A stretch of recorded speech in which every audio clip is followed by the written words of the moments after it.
आसाम राज्य बीजेपीनि आफादगिरि दिलीप शइकिया एबा बीजेपीनि मेगन गोजा दिन्थिनायखौ जों गिया। बेनो जादों बिटिआरनि लेङाइ गाहाय मावफुं सोद्रोमा गबिन्द चन्द्र बसुमतारीनि गोख्रों राव। नंगौ, बे समाव दिलीप शइकियानि हेंथायै बिटिआरनि लेङाइ गाहाय मावफुं सोद्रोमा गबिन्द चन्द्र बसुमतारीनि गोख्रों बिबुंथि। आसाम राज्य बीजेपीनि आफादगिरि दिलीप शइकिया बिबुंथि होनायफोरा गाव हारसिंनो बुंनाय ना पार्टीनि डिसिसन बेखौ जों मिथिया।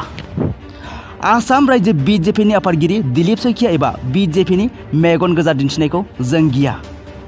सिगाङावबो बीजेपी आरो इउपिपिएल आलादा आलादा बिसायख'थि गेलेदोंमोन आरो बेबारावबो आलादा आलादा गेलेगोन। नाथाय जों लुबैगोन दि बिसायख'थि बिथिङाव सावरायलायनायनि गेजेरजोंसो थिरांथाया जानांगौ।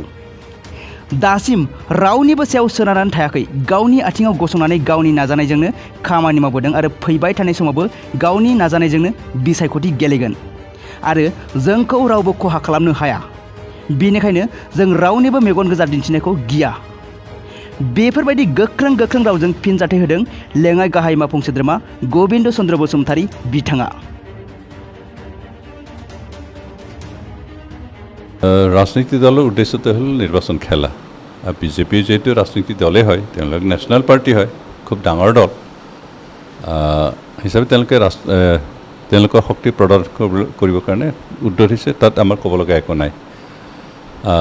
যোৱা নিৰ্বাচনতো বিজেপি হিচাপে খেলিছিল, আমি হিচাপে খেলিছিলোঁ, বিপিএফে খেলিছিলোঁ। তেতিয়াও আমি আমাৰ যিখিনি কিবা জন সমৰ্থন সেইটো আমি দেখিবলৈ সক্ষম হৈছোঁ। এইবাৰো আমি আমাৰ প্ৰতি ৰাইজ কিমান সমৰ্থন আছে সেইখিনি আমি প্ৰমাণ কৰিম।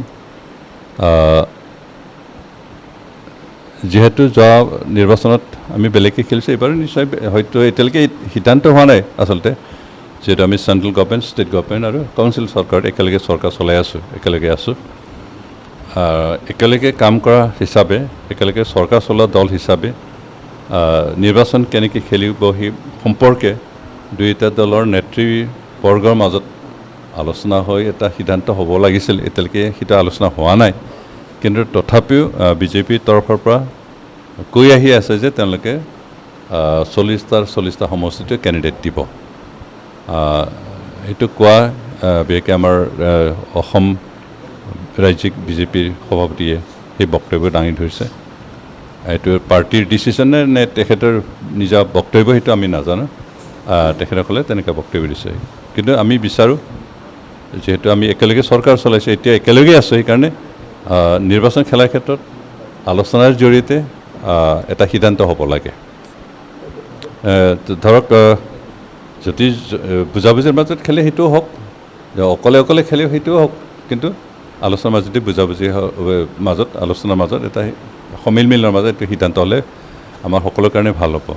হয়তো তেনেকুৱা নকৰাকৈ বিজেপিয়ে বিশেষকৈ ৰাজ্যিক সভাপতি ডাঙৰীয়া এইখিনি বক্তব্য ৰাখি আমাৰ নিচিনা ক্ষুদ্ৰ আৰু আঞ্চলিক দলবিলাকক ৰঙা চকুত দেখুওৱা নিচিনা এনেকুৱা অনুভৱ হয়। কিন্তু আমি কাৰোবাৰ ৰঙা চকুত ভয় খোৱা মানুহ নহয়, কাৰণ আমি জন্ম লাভ কৰিছোঁ নিজৰ প্ৰচেষ্টাত। ইউপিপিএলটো যোৱা 10-12 বছৰ আমি নিজৰ প্ৰচেষ্টাতে তিষ্ঠি আছোঁ। জনসাধাৰণৰ মাজত আমি সোমাইছোঁ, জনসাধাৰণে আমাক আঁকোৱালি দিছে। সেইকাৰণে বিজেপিয়ে নিজস্বভাৱে খেলাটো আমাৰ ক'বলগীয়া একো নাই। যদি সেইটো সিদ্ধান্ত যে আমি নিজস্বভাৱে খেলিম, আমি এতিয়ালৈকে কাৰো ওপৰত ভৰসা ৰাখি কাম কৰা নাই, নিজৰ ভৰিত থিয় দি নিজৰ প্ৰচেষ্টাতে কৰি আছোঁ আৰু অহা নিৰ্বাচনতো নিজৰ প্ৰচেষ্টাতে নিৰ্বাচন খেলিম। ৰাজ্যিক সভাপতিৰ কিন্তু বক্তব্য বেলেগ।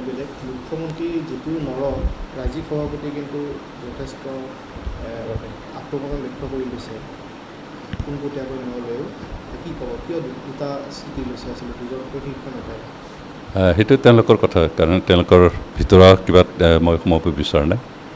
আমি আমাৰ তৰফৰ পৰা সেইটোৱে হৈছে, যিহেতু আমি একেলগে চৰকাৰ চলাই, সেইকাৰণে যি সিদ্ধান্ত হয় আলোচনা কৰি বুজাবুজিৰ মাজতে হওক বা কিয় হওক, অকলে খেলে নে বুজাবুজিৰ মাজত খেলে, সেইটো সিদ্ধান্ত হোৱাটো উচিত বুলি মই ভাবোঁ। ছাৰ, এই দেখিবলৈ পোৱা গৈছে আমাৰ যিগৰাকী ওদালগুৰি জিলাৰ অভিভাৱক মন্ত্ৰী পীযুষ হাজৰিকা, তেখেতে বিশেষভাৱে সংগঠনটো শক্তিশালী কৰাৰ বাবে তেওঁ আগবাঢ়িছে।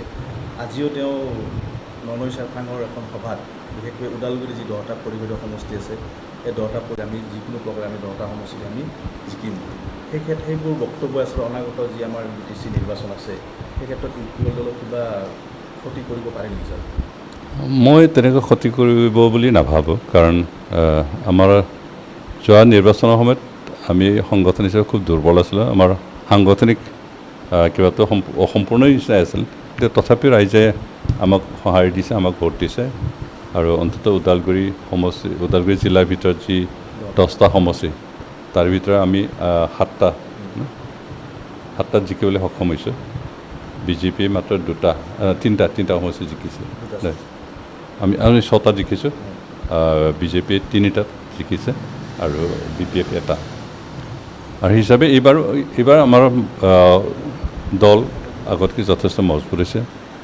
আমি যোৱা 4টা বছৰ যিখিনি কাম কৰিছে ৰাইজ সন্তুষ্ট হৈছে। হিচাপে আমাৰ বিজেপিয়ে যিখিনি কাম কৰিছে সেয়া আমাৰ কাৰণে ক্ষতিগ্ৰস্ত হ'ব বুলি মই নাভাবোঁ। প্ৰতিদ্বন্দ্বিতা কাৰ লগত হ'ব বুলি বিজেপিৰ লগত হ'ব নে BPFৰ লগত?